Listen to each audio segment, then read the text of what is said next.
Welcome to the Missouri Wind and Solar Podcast. I'm your host, Wes Shank, coming to you from our store in Seymour, Missouri.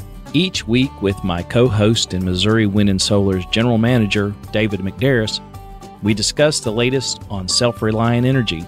Check out our additional educational information, including dates for our hands-on workshops conducted in Seymour, on our website, windandsolar.com. Thank you for listening to our podcast, and if you haven't already done so, please consider subscribing. David, it is cold outside. It is. And it's dark when I get to work and it's dark when I go home.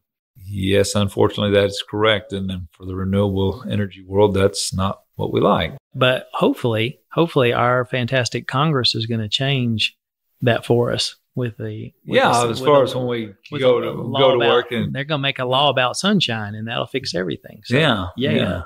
It'll just be dark for an hour when we get here. But it is definitely an issue this time of year when it comes to renewable. Let's talk about wintertime energy demands and how to make sure you got enough power. I am living the dream right now this week. We've had a gloomy, looks like Seattle/London sort of week here. Not predicted to change, unfortunately. Yeah, I know. They have said it will be about 3 or 4 more days before we have sunshine.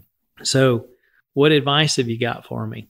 I can go home and just stay in bed for 3 or 4 more days. That works. Just go hibernate, man. So energy demands in the summer versus the winter. I mean, number one thing that you're looking at is just hours of the day, right? I mean, you said it at the very first of the podcast. You know, if we come in and it's dark and we go home and it's dark, and that's not getting any better, especially for the next whatever day it is, until the 21st of December gets over with. That's not going to start increasing. That's only going to go down. You know, we're only going to lose daylight time. What we have to do is make sure that either A, that we design the system at the beginning for that, or B, either reduce the amount of electricity that we're going to consume from our battery bank and or renewable system, or the best alternative is add a little bit more to it. It's my best alternative for you is add more to it. And or if you're only in solar and you're doing an off-grid system, add a wind turbine, because this is the time that you will get more wind energy. The fall, the winter, and the spring are going to be by far the best wind energy months that we're going to have. So another good one, and I get to cheat on this a little bit, is making sure your panels are pointed optimally. Yeah, this is definitely the time of year that we had a guy call the other day, and he said, man, I'm just not having the production I was. Something seems to be off. And of course, we asked, did you change the angle of your panels? And he said, no, they're about 30 degrees. He was in the South. He was in the Texas area.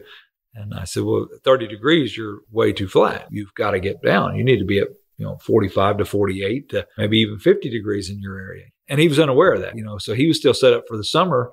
So I made sure to take note and called him back in about a week after that. And he changed the angle of the panels. He said, it's doing great again. Yeah. I mean, mine, and that's one of the great things about the tracker is during the summer at noon, mine are basically flat. Yeah. They're almost flat. I mean, I probably got there and looked. They probably are at a straight 90 degree flat, but now they are definitely not. They need to be, and they are at a 45 when they're probably swinging. At 45, yeah. They're going to be very close to 45 anyway.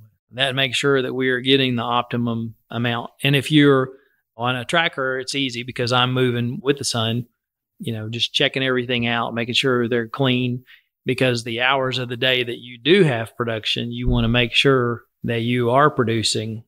One of the things that I'm going to do with mine, because my production is so low right now.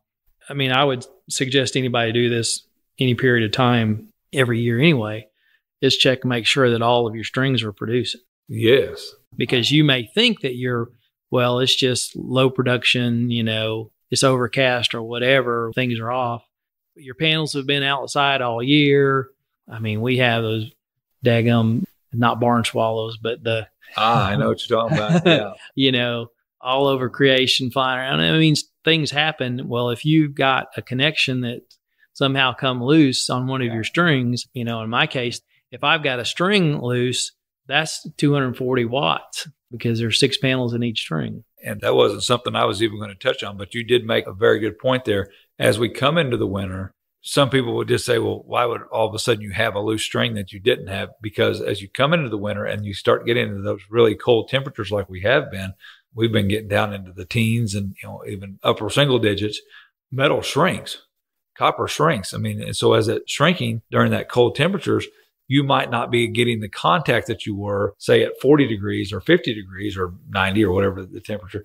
And so that could be a big issue that you weren't seeing back in the summer because it was making good connections. So that is a very good point that Wes just made, that you do need to be checking that connection points as well, because they can get loose over time, especially as things heat up and cool down. I mean, that things, And I mean, it's easy enough. You're just going to take a multimeter out there and make sure on each of those strings are all producing something. Because if there's a break in the string, they'll produce nothing. As long as you stick your multimeter and make sure you've got it on that string. Yep. And there's juice. Yeah. If there's energy flowing through it, series has been made. It's been made. And if there's not, then you need to start getting your wrench out, pull things apart, plug them back together, and see if you can find what's going on in there.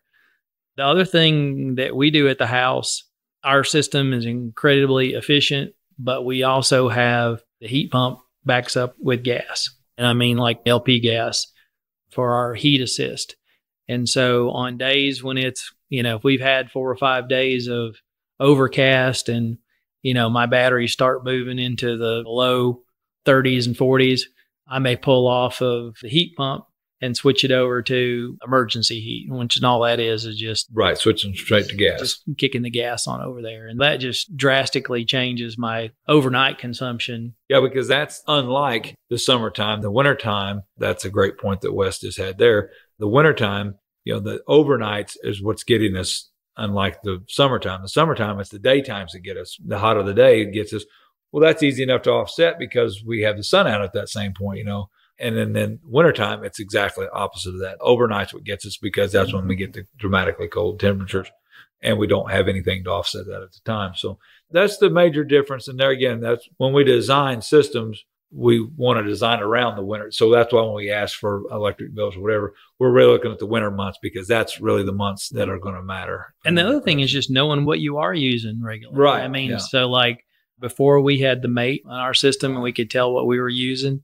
Now we've got SolarArc. SolarArc has some software that you can run, look at all the time. And the nice thing is that, the numbers didn't change by changing systems. So it wasn't like, oh my gosh, we think we're at one point and then the SolarArc told us something different than the Mate did. Our house just sitting still runs about 300 watts. And so as we looked at that, obviously we were going to put up a wind turbine, on these soupy days like this, a wind turbine pretty much is just going to offset us until we're back to a full sun day and charges everything back up. Definitely if you're going to be off grid. Another deal, if you're off grid and you don't have a SolarArc or if you don't have a Radian, so you don't have the access to that Mate or to the SolarArc app. If you're using a Midnight, it will tell you your daily production for your solar. And now we got the Midnight too. So we look at the wind turbine production. Yeah, so you can look at the wind turbine production. It will also tell you solar production if you just happen to be running there again, just an off-grid system with like using one of our Stratus as your inverter that doesn't have that data of what you've used today. So there's a way of seeing what you produced for the day.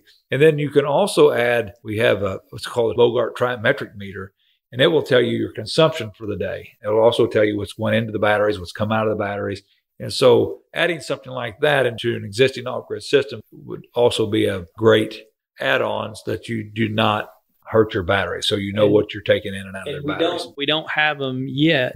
The Fortress is coming out with their Guardian. And so we've got those on order as soon as they get here. So that's another great product that's going to be able to monitor the batteries.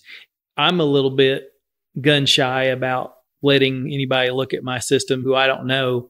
We've talked with them some about this. And I think like the Guardian is going to be in such a way that, you have to allow permission for somebody in there, but it allows you to see where your batteries are during the day and that sort of thing. And I think Wes would back me up, there's some companies that want for you to be able to see it. They want to be able to see all that information too. I'm not particularly cool about that.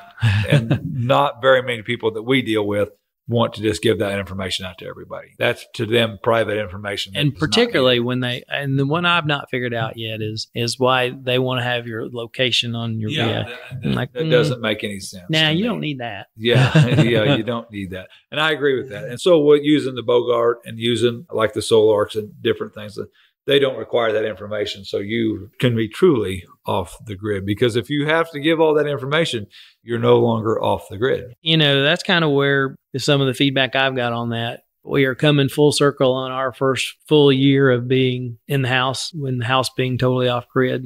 January is when we moved in last year. So November is not the best month for.